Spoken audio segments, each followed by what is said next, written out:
You're listening to the Daily Sales Tips podcast, and I'm your host, Scott Ingram. Today's tip comes from Mike Simmons. Mike has more than 25 years of operations, customer success, sales, and sales leadership experience, 15 in the enablement tech space. He's a husband, a father, a golf fanatic, and host of the Catalyst Sale podcast. Here he is.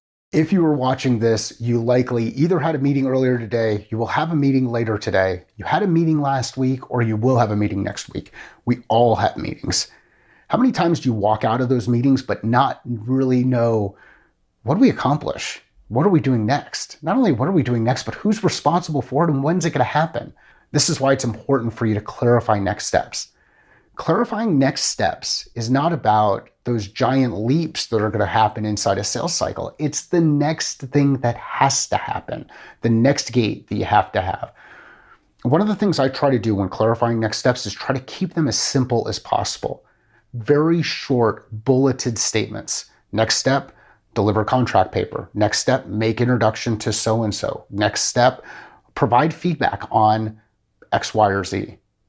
Then in parentheses next to that next step, I like to put the name of the person and, if I know it, the date for which it's supposed to be completed. The timing. It might be a couple of days, it might be a couple of weeks. Providing a high level of clarity of what people will do next will help you lead your customers through these conversations.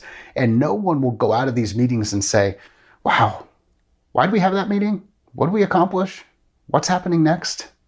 You'll be answering those questions, what and what's next. So clarify those next steps.